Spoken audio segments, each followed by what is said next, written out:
Shalom. Agape Good News, Minggu 30 Agustus 2020. Laporan kehadiran Minggu 23 Agustus 2020 sebanyak 90 jemaat. Terima kasih untuk jemaat yang tetap setia beribadah di rumah masing-masing. Menginformasikan untuk pelayan altar, Minggu 6 September 2020, WL ada Pak Yusuf, singer Saudara Tian dan Saudara Filio, keyboard Saudara Edi, bass Saudara Randy, gitar Saudara Bima Sakti, dan drum Saudara Yuda, LCD Saudari Gabriel, soundman Pak Yoyon, dan kameramen Saudara Valen dan Saudara Isra. Mengingatkan untuk setiap pelayan altar dapat berkumpul dan mempersiapkan diri pada hari Jumat jam 4 sore untuk melakukan rekaman ibadah.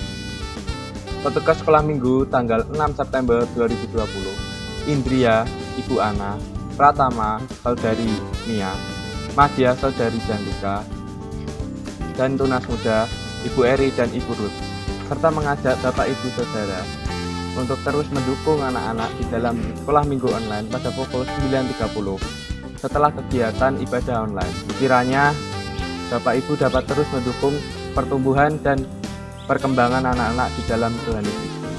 Menginformasikan kepada para petugas doa Rabu 2 September 2020, MC Saudari Jovita, musik Saudara Isra dan Ega, dan penyampai firman Tuhan adalah Pak Aris. Dan mengucapkan terima kasih pada para jemaat yang masih setia dalam doa Rabu pada setiap hari Rabu pukul 18.00. Menginformasikan kepada kaum muda dan remaja untuk hadir dalam ibadah gabungan PKRB dan PKMB melalui YouTube channel Salatiga Teens Fellowship setiap hari Sabtu pukul 17.00.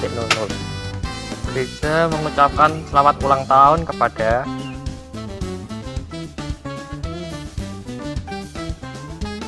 menghimbau kepada para jemaat untuk menaati protokol kesehatan dari pemerintah dengan cara menggunakan masker setiap berpergian, mencuci tangan dengan sabun, serta menggunakan hand sanitizer, dan jangan lupa untuk tetap menjaga jarak.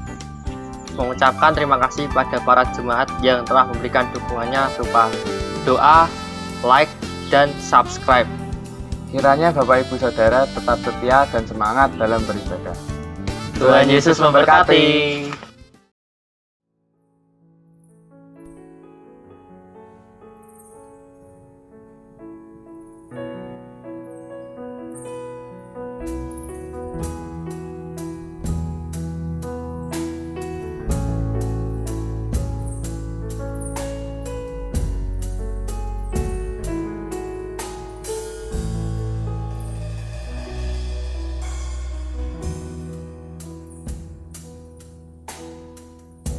Selamat pagi Bapak Ibu dan Saudara yang dikasihi Tuhan. Shalom. Mari kita bersama-sama di pagi hari ini kita membuka hati untuk Tuhan. Kita mau bersyukur karena kita percaya kita ada sampai saat ini. Itu semua karena anugerah Tuhan. Mari kita akan bersatu teduh sejenak. Kita mau mengarahkan pandangan kita, hati kita hanya berpusat kepada Tuhan.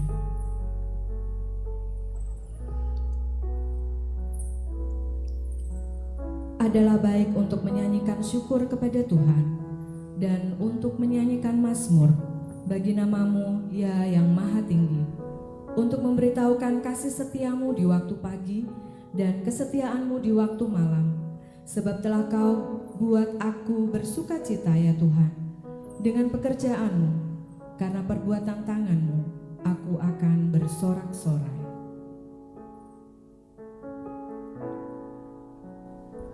Mari kita menghampiri hadirat Tuhan dengan sepenuh hati kita. Ku datang padamu Tuhan.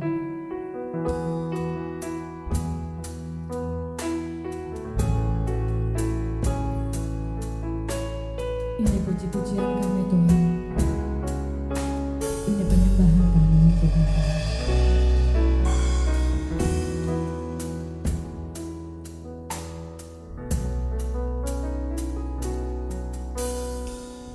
Datang padamu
dari sepenuh hati itu datang padamu Tuhan. Ku datang padamu, membawa pujianku, hanya kekuatan hadiratmu sanggup menjaga hatiku, mendekat padamu, mendekat padamu. Ku mau sentuh hatimu, biar ku melihat kemuliaan yang kau sediakan bagiku. Bagimu pujian, hormat, kemuliaan, Kaulah kebanggaan di dalam hidupku. Janjimu bersinar, buktikan Kau besar tiada yang seperti-Mu Yesus Tuhanku. Bagimu pujian, hormat,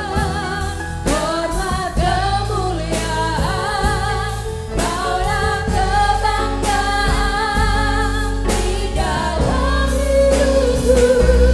Janjimu bersinar, buktikan Kau besar tiada yang seperti-Mu Yesus Tuhanku. Bagimu puji-pujian, bagimu pujian, hormat, kemuliaan. Ini puji-pujian kami Tuhan.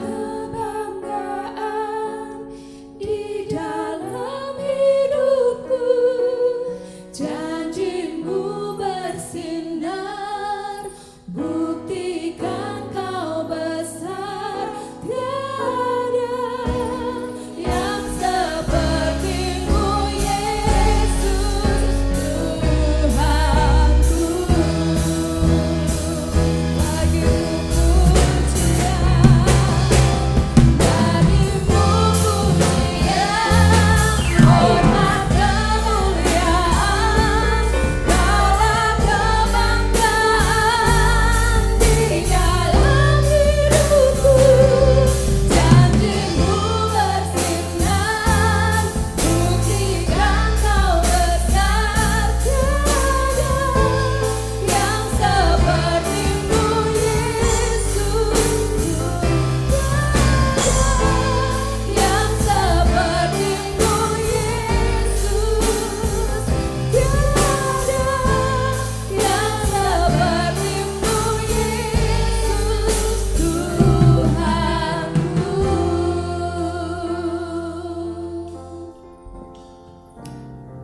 Kita tunduk kepala, kita mau berdoa. Benar Tuhan, tiada yang seperti Engkau di dunia ini selain Engkau. Engkau Allah yang luar biasa, Engkau Allah yang begitu mengasihi kami. Engkau yang sudah memberikan kehidupan untuk kami sampai saat ini.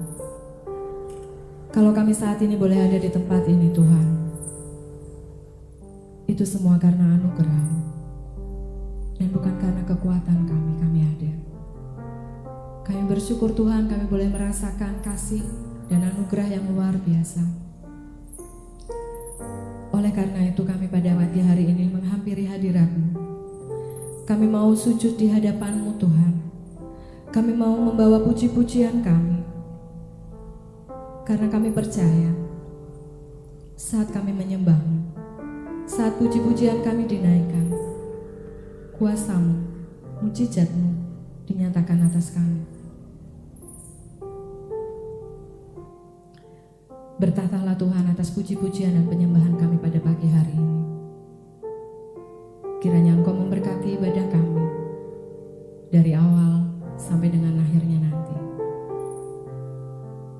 Di dalam nama Yesus kami bersyukur dan kami berdoa. Amin. Masih ada sukacita pada pagi hari ini Bapak, Ibu, dan Saudara? Puji nama Tuhan. Tuhan Allah kita, Dia yang sungguh luar biasa, Dia yang senantiasa memberkati kita hari demi hari. Dan firman Tuhan pada pagi hari ini mengambil tema bahwa akulah pokok anggur yang akan diambil dari Yohanes pasal 15 ayat 1 sampai dengan ayat yang ke-8. Mari saat ini kita akan bersama-sama bersukacita, kita bersyukur karena Tuhan Yesus menjadi pokok kita dan Dia berjanji ketika kita ada di dalamnya, kita akan mendapatkan sukacita, damai sejahtera, dan berkat-berkat dari Tuhan. Mari kita nyanyikan dengan sepenuh hati kita, Yesus pokok dan kitalah carang. Kita boleh bertepuk tangan.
saat ini kita akan mempersiapkan persembahan dan persepuluhan kita.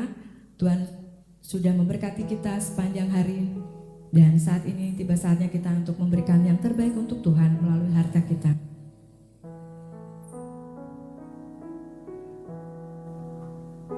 Firman Tuhan di dalam Amsal pasal yang ketiga, ayat yang ke-9 dan 10 berkata, "Muliakanlah Tuhan dengan hartamu dan dengan hasil pertama dari segala penghasilanmu, maka lumbung-lumbungmu akan diisi penuh sampai melimpah-limpah, dan bejana pemelihanmu akan melilap dengan air buah anggurnya. Kita akan mempersembahkan persembahan dan persepuluhan kita melalui doa persembahan. Doa persembahan akan dipimpin oleh Ibu Ari. Mari kita berdoa. Mengucap syukur Tuhan buat penyertaan Tuhan kepada setiap kami dalam kehidupan kami, dalam aktivitas kami selama 1 minggu ini Tuhan. Saat ini kami mau mengembalikan persembahan dan persepuluhan kami. Kiranya Tuhan sendiri yang akan memberkati setiap persembahan dan persepuluhan kami agar dapat berguna untuk perluasan kerajaan Tuhan melalui pelayanan di gereja kami ini. Pimpin kami Tuhan untuk dapat memberikan yang terbaik kepada Engkau seperti Bapa memberikannya kepada kami. Ampuni dosa dan kesalahan kami Tuhan. Hanya di dalam nama Yesus Kristus kami berdoa dan mengucap syukur. Amin. Amin. Mari kita akan mempersiapkan hati kita untuk menerima sabda kebenaran Tuhan. Satu lagu nyanyian pujian akan kita naikkan bersama sebagai persiapan kita untuk menerima sabda kebenaran Tuhan.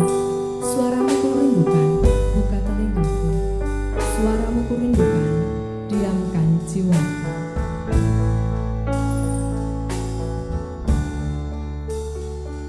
Dengan sepenuh hati.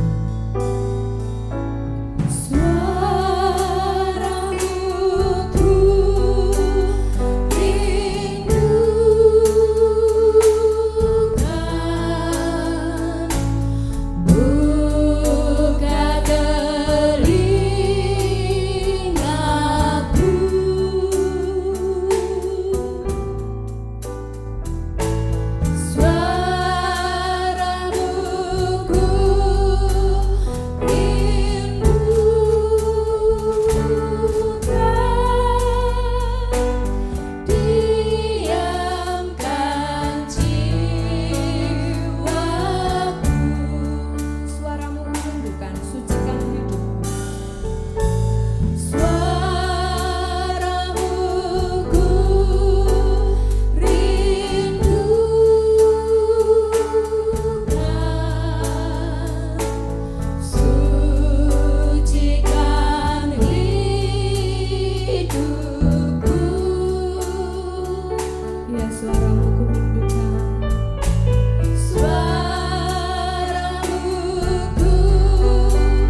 Mari kita akan berdoa terlebih dahulu.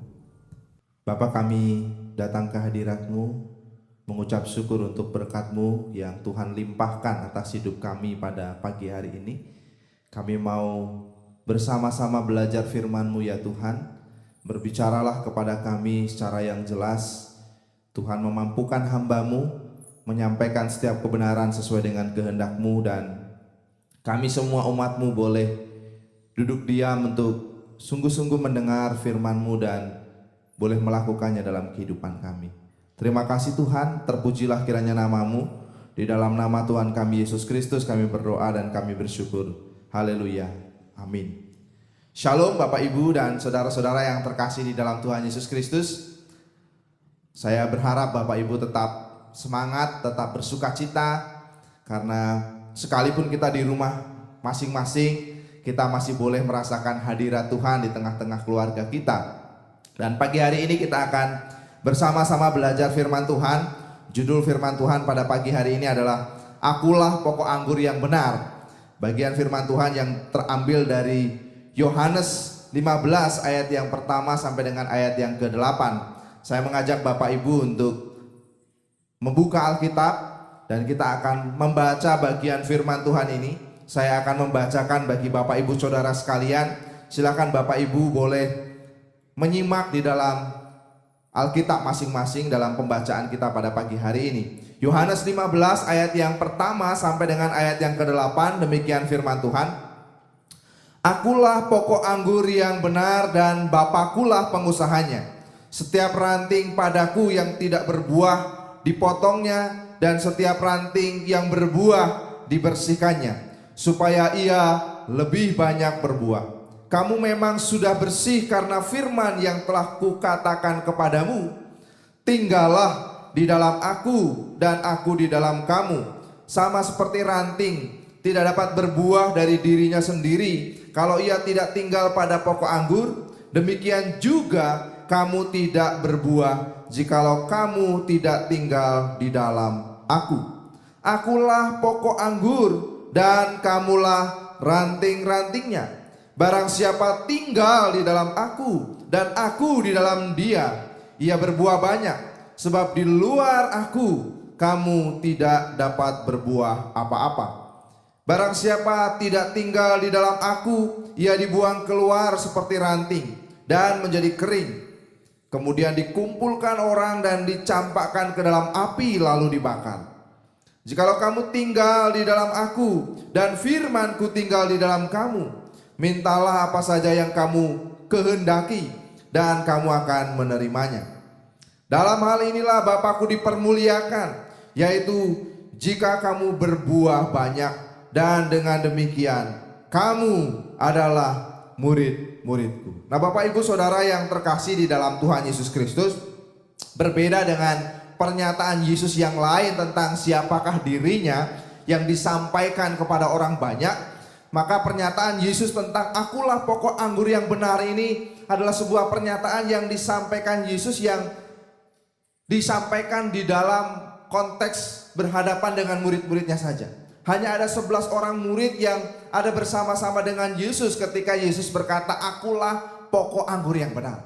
Kalau kita melihat di dalam Yohanes 13 ayat yang ke-30, maka kita bisa menemukan di situ bahwa Yudas Iskariot sudah meninggalkan Yesus pada waktu itu.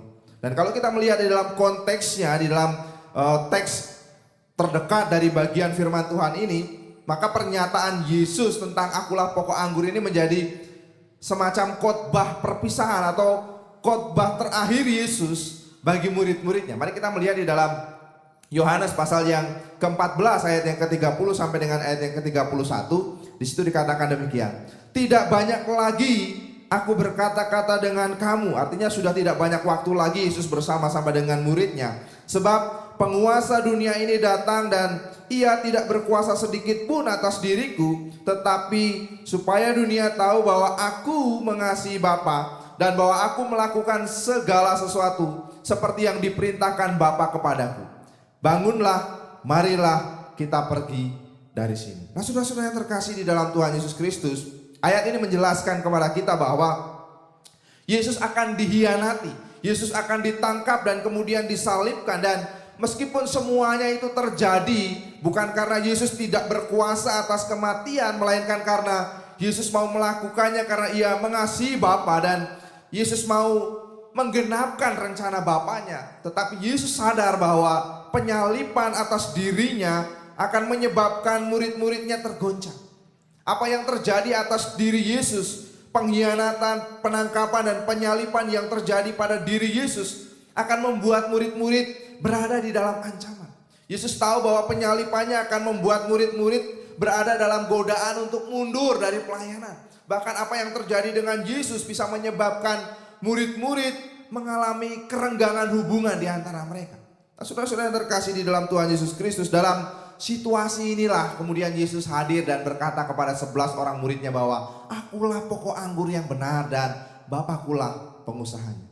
Nah, Bapak Ibu Saudara yang terkasih di dalam Tuhan Yesus Kristus, sebelum kita melihat lebih jauh apa makna perkataan Yesus ini bagi murid-murid Kristus pada waktu itu, mari kita akan melihat di dalam Yesaya pasal yang kelima. Saya mengajak Bapak Ibu Saudara untuk membuka Alkitab bersama-sama. Di dalam Yesaya pasal yang kelima, mari kita melihat apa makna perkataan Yesus itu bagi murid-murid Kristus dalam sejarah kehidupan orang-orang Israel. Yesaya pasal 5 ayat yang ke-7, di situ dikatakan demikian.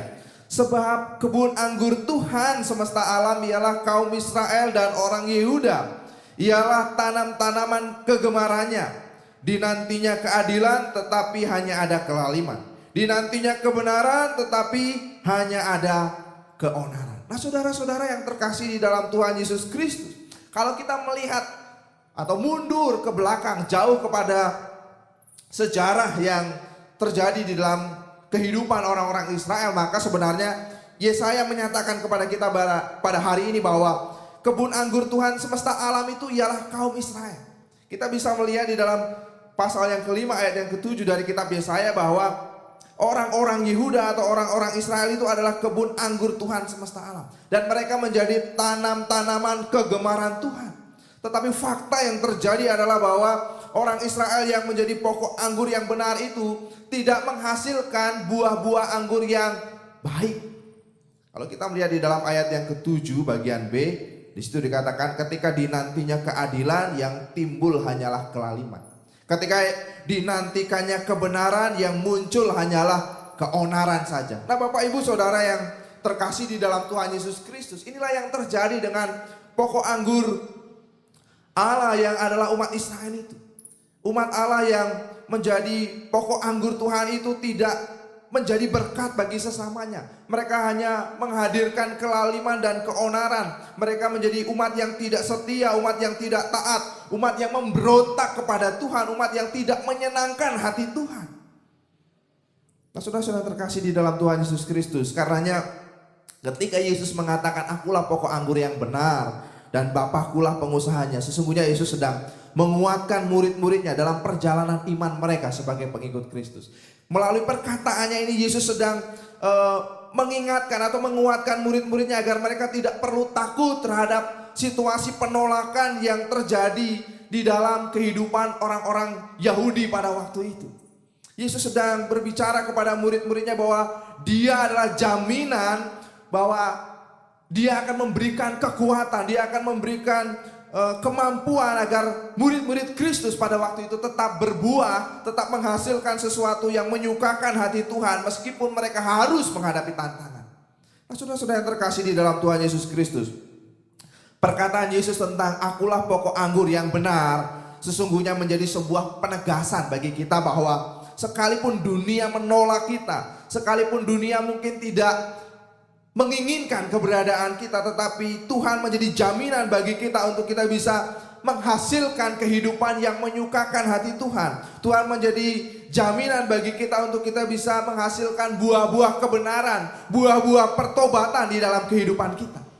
Dan pagi hari ini saya mengajak Bapak Ibu Saudara untuk melihat ada setidaknya 2 syarat yang penting untuk kita bisa menghasilkan kehidupan yang memuliakan nama Tuhan. Ada 2 syarat penting yang Yesus katakan kepada murid-muridnya dan kepada kita pada hari ini, supaya kita bisa menghasilkan suatu kehidupan yang memuliakan nama Tuhan, kehidupan yang diubahkan dan kehidupan yang berbuahkan kebenaran dan berbuahkan kebaikan. Syarat yang pertama kita bisa melihat di dalam ayat yang pertama sampai dengan ayat yang kedua bahwa untuk bisa menghasilkan buah, setiap ranting pada pokok anggur perlu dibersihkan. Itulah syarat yang pertama. Setiap ranting yang ada pada pokok anggur perlu dibersihkan oleh Tuhan. Mari kita melihat di dalam ayat yang pertama sampai dengan ayat yang kedua. Di situ dikatakan demikian. Akulah pokok anggur yang benar dan Bapakulah pengusahanya. Setiap ranting padaku yang tidak berbuah dipotongnya, dan setiap ranting yang berbuah dibersihkannya, supaya ia lebih banyak berbuah. Saudara, perhatikan bahwa Yesus tidak hanya mengatakan tentang dirinya sebagai pokok anggur yang benar, tetapi juga Yesus menjelaskan atau Yesus menerangkan tentang peran Bapa sebagai pengusaha dari pokok anggur itu. Ada peran Bapa sebagai pengusaha dari pokok anggur itu yang juga dinyatakan Yesus di dalam ayat yang kedua. Dan secara spesifik Yesus mengatakan itu kepada kita. Yesus menjelaskan kepada murid-muridnya bahwa Bapa akan melakukan sesuatu terhadap ranting-ranting yang menempel pada pokok anggur itu. Ada peran penting yang akan dilakukan oleh Bapa terhadap ranting-ranting yang ada pada pokok anggur itu. Nah, saudara-saudara yang terkasih di dalam Tuhan Yesus Kristus, kalau Bapak Ibu pernah belajar tentang anatomi sebuah tumbuhan, maka pokok itu sebenarnya punya kemiripan dengan ranting, atau ranting itu punya kemiripan dengan pokoknya. Dan sifat alamiah dari ranting itu juga sama persis dengan pokoknya. Bedanya hanya pokok itu akan jauh lebih besar daripada rantingnya, lebih kuat daripada rantingnya, dan pokok biasanya menjadi sumber kekuatan bagi rantingnya. Sementara ranting akan selalu lebih kecil, lebih lemah, dan selalu membutuhkan kekuatan dari pokoknya. Dan kalau kita melihat dari fungsinya, maka fungsi utama dari sebuah ranting adalah menghasilkan buah, atau lebih tepatnya tempat bergantungnya sebuah buah. Itulah fungsi utama dari ranting. Nah, Bapak Ibu Saudara yang terkasih dalam Tuhan, itu sebabnya keberhasilan sebuah ranting itu bisa dilihat dengan ada atau tidaknya buah pada ranting tersebut. Jadi ranting dikatakan berhasil ketika pada ranting itu ada buah-buah yang tergantung di dalamnya. Nah, saudara-saudara yang terkasih di dalam Tuhan Yesus Kristus, itu sebabnya Yesus menerangkan kepada murid-murid pada waktu itu bahwa ada perlakuan yang berbeda yang disiapkan oleh Bapa terhadap ranting-ranting yang ada pada pokok anggur itu. Perhatikan di dalam ayat yang kedua, Yesus mengatakan, setiap ranting padaku yang tidak berbuah dipotongnya, dan setiap ranting yang berbuah dibersihkannya, supaya ia lebih banyak berbuah. Saudara, kata lebih banyak berbuah sebenarnya bukan hanya sekedar menghasilkan buah dalam jumlah yang banyak, bukan hanya banyak secara kuantitas, tetapi juga banyak secara kualitas. Artinya buahnya tidak hanya sekedar banyak, tetapi juga memiliki kualitas yang baik. Ada buah yang dihasilkan oleh pokok anggur banyak, tetapi kualitasnya tidak baik, rasanya kecut. Tetapi yang Yesus maksudkan dengan berbuah banyak di sini adalah bahwa pokok anggur itu menghasilkan buah-buah anggur yang banyak secara jumlah, tetapi juga baik dalam hal kualitas. Inilah yang Yesus harapkan. Nah, Bapak Ibu Saudara yang terkasih di dalam Tuhan, oleh karena itu Yesus mengatakan bahwa untuk bisa menghasilkan buah yang berkualitas baik, setiap ranting harus dibersihkan. Kata dibersihkan sendiri dari kata kataro dalam bahasa Yunani, atau menggunakan kata proning dalam bahasa Inggris, yang berarti membersihkan atau memangkas bagian yang tidak produktif atau tidak diinginkan. Nah, saudara-saudara yang terkasih di dalam Tuhan Yesus Kristus, di sini kita bisa belajar bahwa petani anggur itu atau pengusaha kebun anggur itu tidak hanya sekedar membersihkan ranting-ranting itu dari duri, dari rumput liar, atau dari apa saja yang bisa menghalangi supaya ranting itu berbuah, tetapi seorang petani anggur atau seorang pengusaha anggur bisa jadi akan memotong sebagian ranting yang sebenarnya sehat tetapi tumbuhnya terlalu panjang, supaya pasokan makanan yang dialirkan dari pokoknya itu bisa digunakan untuk proses membuat buah. Nah, saudara-saudara yang terkasih di dalam Tuhan Yesus Kristus, kalau belajar dalam ilmu biologi, maka secara prinsip maka seorang petani anggur itu perlu memangkas, perlu memotong tunas-tunas apikal pada sebuah ranting anggur untuk mengurangi persaingan pada saat proses fotosintesis di daun dengan buah, sehingga ranting-ranting pada pokok anggur itu bisa menghasilkan buah-buah yang berkualitas. Nah, itulah tujuan dari memangkas sebenarnya. Jadi supaya pasokan-pasokan makanan yang dikirim dari pokok itu lebih banyak digunakan untuk menghasilkan buah-buah yang berkualitas. Tidak digunakan untuk sesuatu yang tidak diperlukan. Nah, Bapak Ibu Saudara yang terkasih di dalam Tuhan, demikian juga di dalam kehidupan kita. Tuhan seringkali mengurangi, atau Tuhan seringkali mungkin bisa jadi mengambil atau mencabut situasi-situasi khusus dalam kehidupan kita, sehingga kita bisa menghasilkan kehidupan yang menyukakan hati Tuhan. Untuk menghasilkan kehidupan yang menyukakan hati Tuhan, tidak jarang Tuhan mau mengambil bagian-bagian tertentu dalam kehidupan kita, mencabut bagian-bagian tertentu dalam kehidupan kita, sehingga kita bisa menghasilkan buah-buah kehidupan yang memuliakan nama Tuhan. Nah, Bapak Ibu Saudara yang terkasih di dalam Tuhan Yesus Kristus, tidak jarang Tuhan mengizinkan kita mungkin kehilangan finansial. Tidak jarang Tuhan mengizinkan kita kehilangan kesempatan bekerja di suatu tempat yang baik. Tidak jarang Tuhan mengizinkan kita mengalami sakit penyakit dalam kehidupan kita.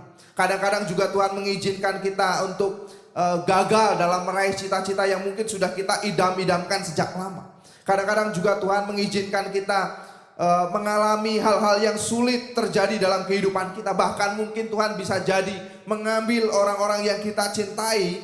Dan itulah cara-cara yang dipakai Tuhan untuk memangkas sesuatu yang sebenarnya tidak diperlukan dalam kehidupan kita, sehingga kita bisa menghasilkan buah-buah pertobatan atau buah-buah kehidupan yang baik. Nah, saudara-saudara yang terkasih di dalam Tuhan Yesus Kristus, diakui atau tidak, kadang-kadang di dalam kehidupan kita ini buah-buah kehidupan yang tidak baik, buah-buah kehidupan yang tidak terlalu bagus itu lebih cepat tumbuh daripada buah-buah kehidupan yang baik. Kesombongan lebih cepat tumbuh daripada kerendahan hati. Kemarahan mungkin lebih cepat tumbuh daripada kesabaran, dan banyak hal yang lainnya. Nah, saudara-saudara yang terkasih di dalam Tuhan Yesus Kristus, itulah sebabnya tindakan memotong, tindakan memangkas, tindakan membersihkan sangat diperlukan, supaya kehidupan kita menghasilkan buah-buah kehidupan yang baik. Mungkin kita marah sama Tuhan, mungkin kita kecewa pada Tuhan, mungkin kita sakit ketika kita mengalami pemangkasan hal-hal yang Tuhan mau lakukan di dalam kehidupan kita. Tetapi semuanya itu Tuhan lakukan supaya kita bisa menghasilkan buah-buah kehidupan yang berkualitas. Nah, Bapak Ibu Saudara yang terkasih di dalam Tuhan, kita bisa belajar dari kehidupan Paulus. Paulus adalah pribadi yang cukup berhasil di dalam pelayanannya. Dia punya begitu banyak pelayanan yang luar biasa. Dia merintis banyak gereja. Tetapi kita bisa melihat bahwa dalam kehidupan yang berhasil itu, Tuhan memberi Paulus satu duri dalam daging. Dan Paulus sudah berdoa berkali-kali untuk duri dalam daging yang mengganggu pelayanannya. Tetapi Tuhan berkata, cukupkanlah kasih karuniaku bagimu. Cukuplah kasih karuniaku bagimu. Itulah jawaban Tuhan atas pergumulan Paulus untuk duri dalam daging yang mengganggu di dalam pelayanannya. Nah, saudara-saudara terkasih di dalam Tuhan Yesus Kristus, Paulus percaya bahwa semuanya itu Tuhan izinkan terjadi supaya Paulus memiliki kehidupan yang berbuah, yang berkualitas, yang lebih indah bagi Tuhan. Mungkin saja kalau Tuhan tidak memberi duri dalam daging dalam kehidupan pelayanan Paulus, mungkin Paulus tidak menjadi hamba Tuhan yang setia. Mungkin saja kalau Tuhan tidak memberi duri dalam daging yang mengganggu Paulus, mungkin Paulus bisa jadi jatuh dalam kesombongan. Nah, itulah yang sebenarnya Tuhan mau lakukan dalam kehidupan kita. Tapi satu hal yang perlu kita ingat bahwa adalah Tuhan tidak memangkas apa yang indah dalam kehidupan kita, tetapi Tuhan hanya ingin memangkas apa yang tidak perlu dalam kehidupan kita. Inilah yang Tuhan mau lakukan. Tuhan tidak akan memangkas apa yang indah dalam kehidupan kita. Tuhan hanya mau mengurangi atau memangkas apa yang tidak perlu dalam kehidupan kita, supaya kita bisa menghasilkan buah-buah kehidupan yang lebih baik lagi bagi Tuhan. Itulah yang Tuhan kerjakan, sehingga kita bisa menghasilkan buah-buah kehidupan yang memuliakan nama Tuhan. Dan syarat yang kedua kita bisa melihat di dalam ayat yang keempat sampai dengan ayat yang keenam. Saya akan bacakan mulai dari ayat yang kelima saja sampai dengan ayat yang keenam. Di situ dikatakan demikian. Akulah pokok anggur dan kamulah ranting-rantingnya. Barang siapa tinggal di dalam aku dan aku di dalam dia, ia berbuah banyak. Sebab di luar aku kamu tidak dapat berbuat apa-apa. Barang siapa tidak tinggal di dalam aku, ia dibuang keluar seperti ranting dan menjadi kering, kemudian dikumpulkan orang dan dicampakkan ke dalam api, lalu dibakar. Nah saudara-saudara yang terkasih di dalam Tuhan, syarat yang kedua untuk menghasilkan buah, maka setiap ranting perlu melekat pada pokoknya. Setiap ranting harus melekat pada pokoknya. Yesus mengatakan itu. Setiap kita yang mau menghasilkan buah yang berkualitas, buah yang memuliakan nama Tuhan, perlu tinggal di dalam Kristus. Kata tinggal dari kata meno dalam bahasa Yunani yang berarti tinggal tetap atau bertahan di satu posisi. Tinggal tetap atau bertahan di satu posisi. Itulah syarat untuk kita bisa menghasilkan buah-buah kehidupan yang memuliakan nama Tuhan. Nah saudara-saudara yang terkasih di dalam Tuhan Yesus Kristus, bagian ini mengajarkan kepada kita bahwa kita perlu punya relasi yang intim, punya relasi yang tetap dengan Tuhan supaya kita bisa menghasilkan buah. Yesus menginginkan sebuah relasi yang intim dengan kita supaya kita bisa berhasil dalam pelayanan kita, supaya kita bisa berhasil dalam menghadapi setiap tantangan dalam pelayanan, supaya kita bisa tetap kuat dalam kita menjalani kehidupan untuk mengiring Kristus. Dan semuanya itu akan terjadi di dalam kehidupan kita kalau kita mau tetap tinggal di dalam Kristus. Nah saudara-saudara terkasih di dalam Tuhan Yesus Kristus, mari perhatikan kehidupan murid-murid Yesus. Kita melihat bagaimana Petrus, dia hanyalah seorang nelayan biasa saja, bukan seorang pendidikan, bukan seorang yang hebat. Bahkan Petrus pernah menyangkal Yesus 3 kali, tetapi kita bisa melihat dia diubahkan oleh Tuhan. Kita bisa melihat bagaimana Petrus menjadi pribadi yang maju, pribadi yang bertumbuh, pribadi yang berkembang, pribadi yang bahkan melayani Tuhan dengan luar biasa. Bahkan tantangan di dalam pelayanan tidak menghentikan Petrus untuk tetap melayani Tuhan. Kita bisa tahu bahwa akhir hidup Petrus adalah mati disalib dengan kepala di bawah. Semua dilakukan Petrus dengan sukacita. Luar biasa. Dalam tantangan Petrus tetap menunjukkan kualitas pelayanan yang luar biasa. Dan semua itu terjadi karena hati Petrus, hatinya sungguh-sungguh terpaut kepada Yesus Kristus. Tapi coba lihat Yudas, ia pribadi yang gagal, ia menjadi pribadi yang kemudian mengkhianati Yesus dan mengakhiri hidupnya dengan bunuh diri. Ia undur dari menjadi murid-murid Kristus dan itu terjadi karena dia tidak punya hubungan yang dekat dengan Kristus. Ia tidak sungguh-sungguh tinggal di dalam Kristus, ia tidak sungguh-sungguh percaya kepada Kristus. Nah saudara-saudara terkasih di dalam Tuhan Yesus Kristus, dari sini kita bisa belajar bahwa mengapa ada banyak orang yang gagal berbuah. Mengapa ada banyak orang yang gagal dalam pelayanan? Karena dia tidak berpaut pada Kristus. Mungkin dia berpaut kepada seseorang, atau mungkin dia hanya memandang kepada pribadi-pribadi tertentu dan bukan kepada Kristus, sehingga dia gagal di dalam menjalankan tugasnya sebagai murid-murid Kristus. Nah saudara terkasih di dalam Tuhan, kalau kita mau berkembang dalam kerendahan hati, kalau kita mau hidup rohani kita bertumbuh, kalau kita mau berhasil dalam segala tindakan dan pelayanan kita, Yesus menegaskan kepada kita bahwa kita perlu tinggal di dalam Kristus. Kita perlu memiliki hubungan yang tetap dan dekat dengan Kristus. Dan inilah rahasianya. Nah saudara-saudara terkasih di dalam Tuhan Yesus Kristus, ada sebuah ungkapan yang mengatakan bahwa buah itu tidak jatuh jauh dari pohonnya, atau buah jatuh tidak jauh dari pohonnya. Dan ungkapan ini biasanya digunakan untuk menggambarkan bahwa karakter anak itu bisa hampir mirip atau tidak jauh dari orang tuanya. Tetapi bagaimana karakter anak akan bisa menyerupai orang tuanya kalau anak tidak membangun hubungan yang dekat dengan orang tuanya? Bagaimana karakter anak akan menjadi sama dengan orang tuanya kalau anak tidak memiliki hubungan yang baik dengan orang tuanya? Kalau tidak tinggal bersama-sama dengan orang tuanya, melihat kehidupan dari orang tuanya. Kita adalah murid-murid Kristus yang seharusnya punya karakter seperti Kristus, yang seharusnya tindakan kita seperti Kristus, serupa dengan Kristus. Tapi bagaimana kita bisa menjadi serupa dengan Kristus kalau kita tidak memiliki waktu yang teratur untuk berkomunikasi dengan Kristus, untuk berkomunikasi dengan firman-Nya? Bagaimana kita akan menjadi serupa dengan Kristus kalau kita tidak mengenal Kristus, kalau kita tidak tinggal di dalam Kristus? Nah, saudara-saudara yang terkasih di dalam Tuhan Yesus Kristus, berbuah itu bukan soal berapa lama saudara dan saya mengikut Kristus, tetapi seberapa intim, seberapa dekat, seberapa tetap kita mau tinggal di dalam Kristus. Itulah yang Yesus katakan kepada kita. Dan inilah yang Yesus janjikan kepada murid-murid pada waktu itu dan juga kepada kita pada hari ini. Bahwa dalam segala tantangan, dalam segala kesulitan kita masih bisa berbuah asal kita mau berpaut dan tinggal di dalam Kristus. Dua hal ini mengingatkan kita. Yesus mau membersihkan kita supaya kita bisa berbuah. Dan Yesus mau kita tinggal di dalam Dia supaya kita tetap menghasilkan buah-buah kehidupan yang memuliakan nama Tuhan.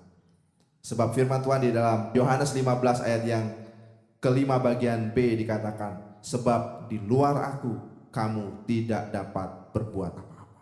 Di luar aku, kata Yesus, kita tidak bisa berbuat apa-apa. Sekalipun kita mungkin punya ketenaran, punya segala sesuatu yang luar biasa dalam kehidupan kita, tetapi Yesus katakan, di luar aku kamu tidak dapat berbuat apa-apa. Karenanya mari memberi diri untuk dibersihkan oleh Tuhan, dan mari tetap tinggal di dalam Kristus supaya kita bisa menghasilkan buah yang memuliakan nama Tuhan. Amin. Mari kita akan tunduk kepala, kita akan berdoa bersama-sama. Bapak Ibu Saudara terkasih dalam Tuhan, mari kita membuka hati kita bersyukur kepada Tuhan. Karena kalau kita ada sampai pada hari ini karena kebaikan Tuhan. Mari kita naikkan pujian di hadapan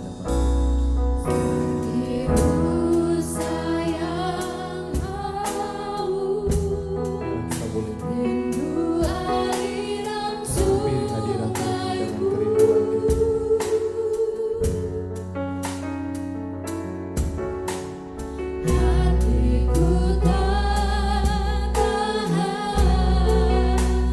Baru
Biarlah Engkau menemukan hati yang tulus,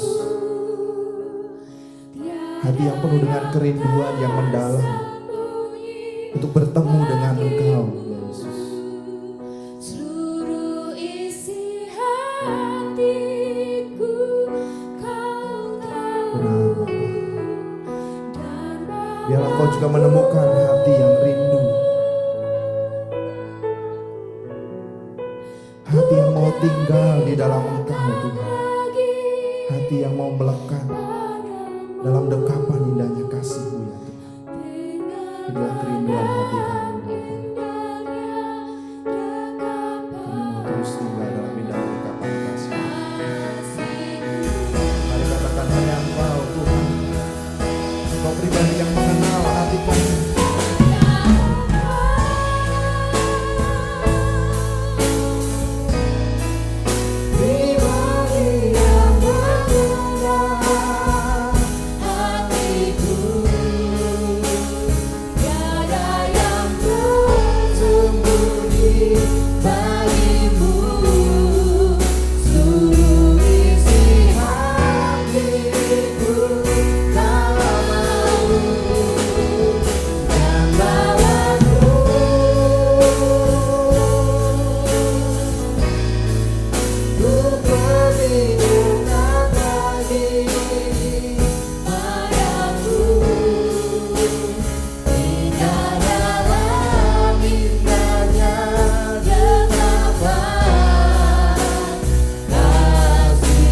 Tinggal dalam indahnya dekapan kasih-Mu, Tuhan.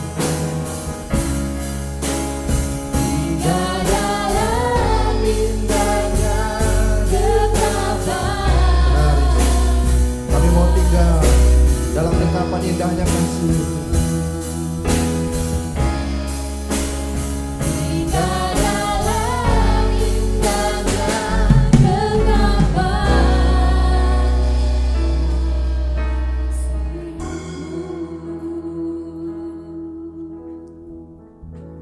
Inilah hati kami, Tuhan.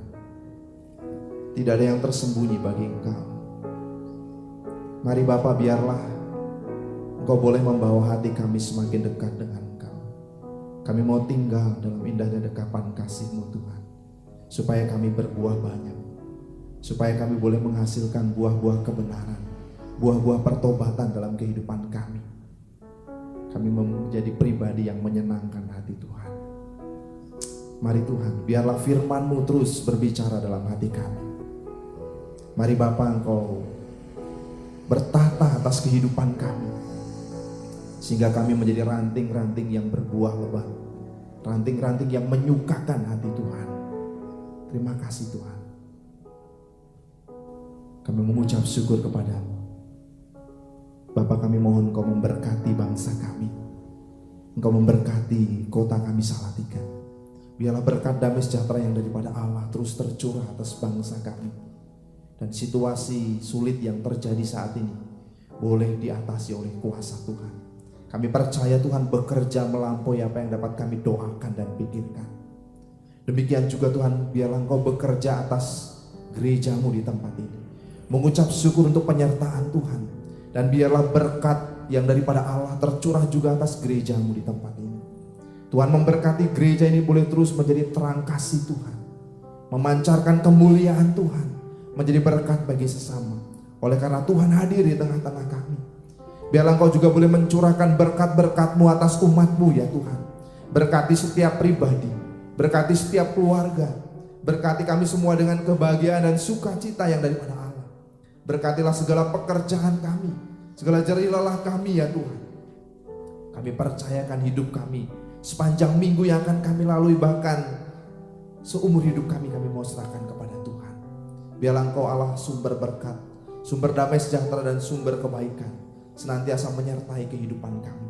Memberikan harapan buat kehidupan kami mulai hari ini sampai selama-lamanya. Saudara-saudara yang terkasih di dalam Tuhan Yesus Kristus, biarlah berkat Allah, kasih dan keselamatan dari Tuhan kita Yesus Kristus, dan penghiburan daripada Roh Kudus boleh menyertai kehidupan kita mulai hari ini sampai selama-lamanya. Terima kasih Tuhan. Di dalam nama Tuhan kami Yesus Kristus, Tuhan dan Juru Selamat kami yang hidup, kami berdoa dan kami menaikkan syukur kami. Amin.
Tuhan Yesus memberkati. Amin.